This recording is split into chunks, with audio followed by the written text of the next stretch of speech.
Good day everyone and welcome nga pala sa aking channel. And for this video, ang pag-usapan natin ay simple interest. But before natin pag-usapan ng detail sa topic na ito, let us first define the word interest. Well, maraming definition sa word na interest. And it depends on the person's point of view. For example, para sa borrower's point of view, or if ikaw yung umutang, then interest is the additional amount na babayaran mo aside sa perang inutang mo. In other words, ito yung tubo ng utang natin. And as for the lender's point of view naman, or ikaw yung nagpautang, then interest is the profit sa perang pinautang mo. Now the question is, what is simple interest? Now simple interest, this is where our interest varies directly with time. So, ang behavior ng interest natin is in arithmetic progression, linear. And para mas klaro, for example, let's say, umutang tayo sa tindahan ng 100 pesos. And sabi ng tindera, sige, basta babayaran mo ito within 3 years at 10% simple interest. Wow! No? So, if gagawa natin ang cash flow diagram, yung mode of payment na ganito, then, ganito yung magiging itsura niya. And, di ba, at 0 year, or at this very moment, umutang tayo ng 100 pesos as our initial cost, or the principal amount. Now, after 1 year, tutubo na yung utang natin by 10% of our initial cost, in which 10% of 100 is 10 pesos. So after a year, tutubo na yung utang natin by 10 pesos. 100 plus 10 is equal to 110. And as for the end of second year, tutubo na naman siya ng 10 pesos. So 110 plus 10 is 120. And the same goes for the end of third year. So 120 tutubo ng 10 pesos magiging 130 pesos. And since sinabi ng tindera na ang utang natin is only payable for 3 years, so yung 130 is already our final worth. So from 100 pesos, naging 130 pesos siya in a span of 3 years. So ang total na tinubo ng pera natin is 30 pesos. And that serves as our total interest for 3 years. Okay? So, and as you can see, linear talaga yung pag-increase ng ating interest.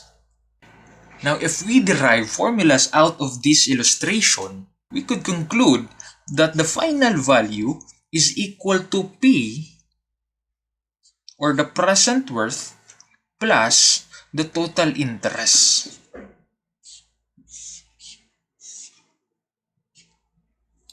And as for this example, yung interest natin is 30 pesos, which is also equivalent to 10% of our present worth times the number of years it accumulates, which is 3. And by this, we could conclude that interest is equal to present worth times the interest rate times the time. So, ito na yung mga formulas natin for simple interest. Okay? And before ko makalimutan, there are 2 types of simple interest. Meron tayong ordinary, meron tayong exact. As for the ordinary, ang ginagamit dito is the banker's rule, wherein there are 30 days in each month, which is equivalent to 360 days in a year. Okay? And as for the exact simple interest naman, this is basing on the exact number of days in a year, which is 365 for an ordinary year and 366 days para sa leap year. And commonly, ang default natin sa mga problems na hindi minention, if ordinary or exact ba yung gagamitin, then ordinary or banker's rule yung gagamitin natin. Rakta na agad.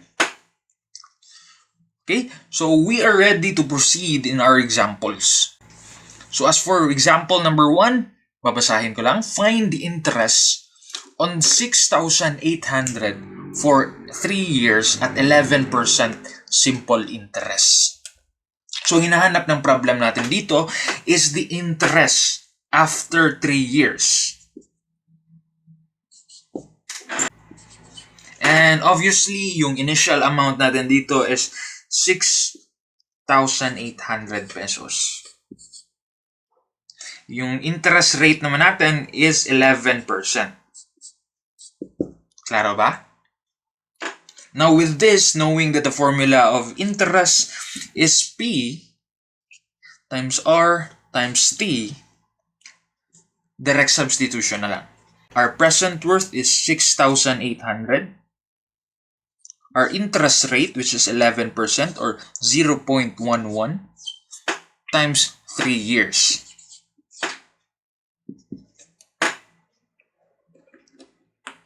If we calculate that, we will get 2,244.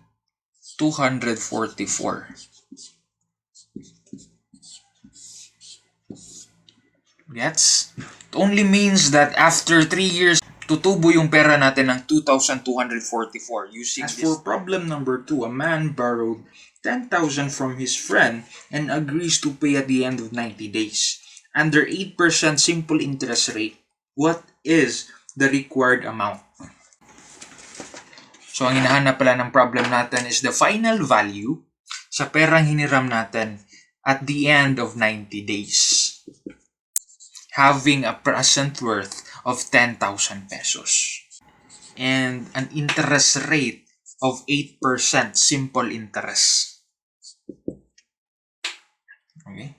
So alam naman natin that the value of F is equal to present worth plus the interest. But the problem here is hindi pa natin alam yung value ng interest. But interest is equal to present worth times interest rate times time, and these variables are present in our given. So kunin lang muna natin yung value ni I, which is 10,000 times interest rate, which is 0.08. But the time here is in terms of days. Diba? So, ang gagawin natin is we will be converting this time in terms of years. So, paano ba yun?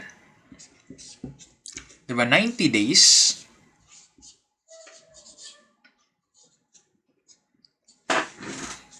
How many days in a year? How many days in 1 year? Is it 360 or 365?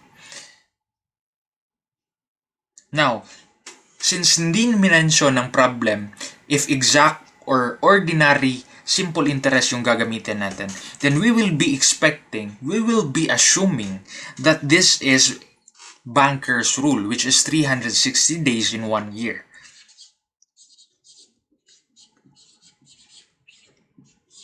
Then makakancel yung days. So, kuha na yung interest natin. So, our interest is 200 pesos.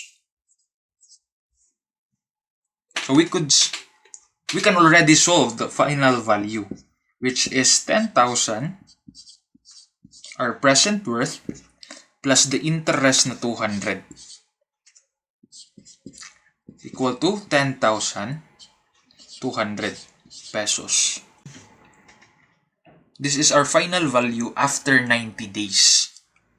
Okay? Diba sinabi ko kanina na ang growth ng interest natin sa simple interest is in arithmetic progression. Or uniform yung pag-increase ng interest natin in each time period. So let's try to prove if totoo ba yung mga sinasabi ko by answering the same problem but different approach this time. Bali, ang solution natin dito is magbabase sa cash flow diagram. Okay? Diba at the start of the year, humiram tayo ng 10,000 pesos. So this is our present worth. And knowing that our interest rate is our annual interest rate, take note for the word annual meaning nito is ito yung increase ng interest natin within 1 year, in which 8% of 10,000 pesos is 800 pesos. Therefore, ang tubo ng interest natin within 1 year is 800 pesos. Okay? Therefore, our final value within 1 year is 10,000 plus 800 is 10,800. But ang hinahanap ng problem is the final value at the end of 90 days. So somewhere here, di ba?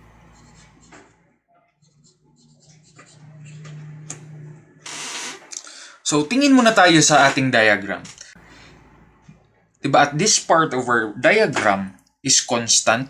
From this point to this point, constant lang yung value ng present worth natin, which is 10,000 pesos.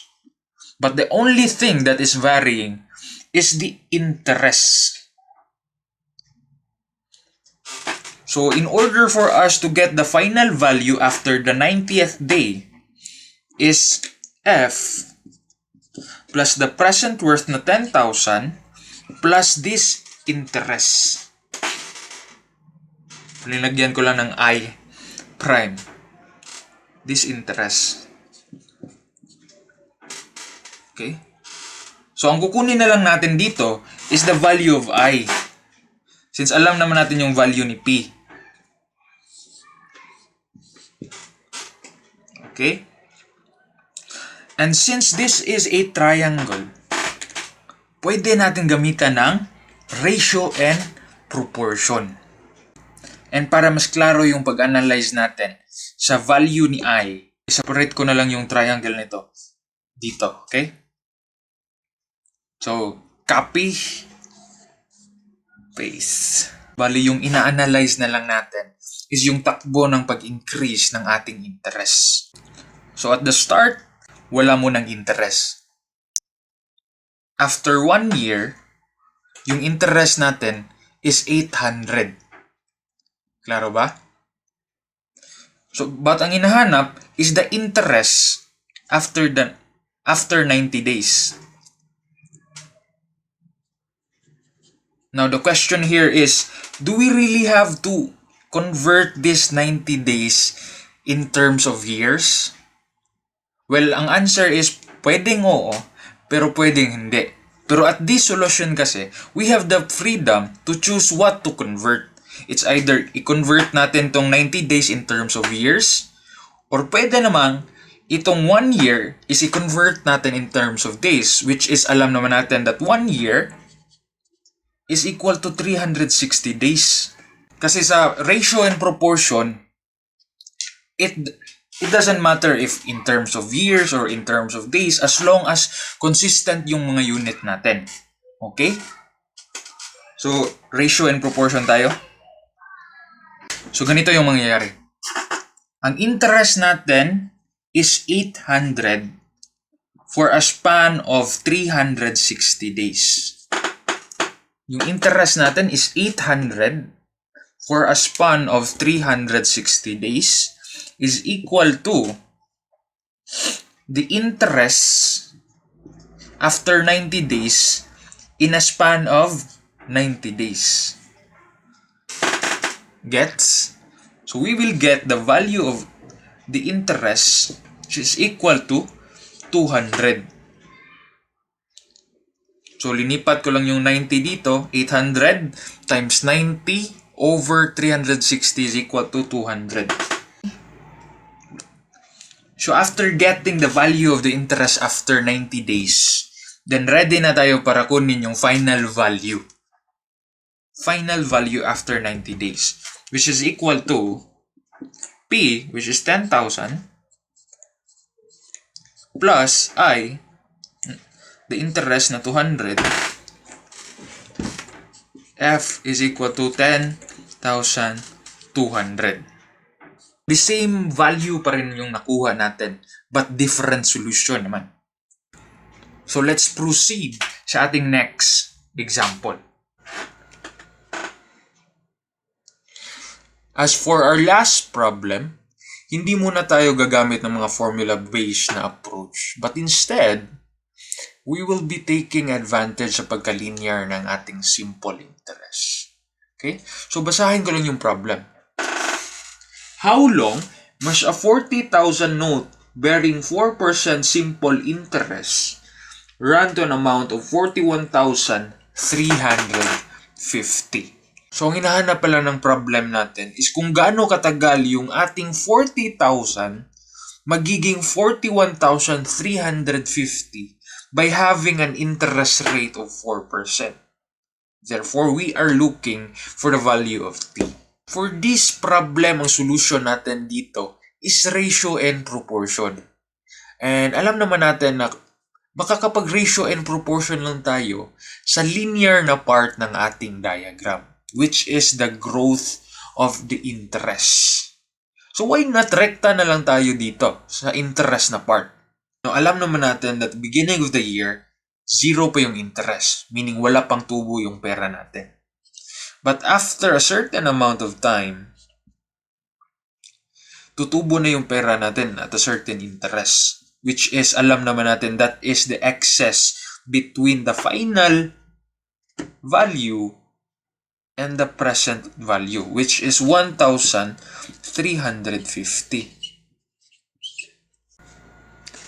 Kaso, hindi pa tayo pwedeng makakapag-ratio and proportion. Kasi kulang pa yung mga values natin. Wala pa tayong pwedeng pagkumparahan sa interest at this point of time. So, ang next move natin dito is kukunin muna natin yung interest after 1 year or after 360 days. Which is 4% of our present worth. And that gives us the value of our interest after 1 year, which is equal to 1,600 pesos. Now, pwede na tayong mag-ratio and proportion. At this point of time, yung interest natin is 1,350. And in a span of 360 days, ang interest natin is 1,600 pesos. With that gives us the value of t is equal to 303.75. Tama ba? Which is equivalent to 304 days. So that is our last problem. And if umabot ka man sa point ng video na ito, then thank you so much for watching this video. And for more videos, please like, comment, share, and subscribe na rin sa aking channel. And para updated ka sa aking mga upcoming videos, then please click na rin yung notification bell button. And once again, thank you. Peace.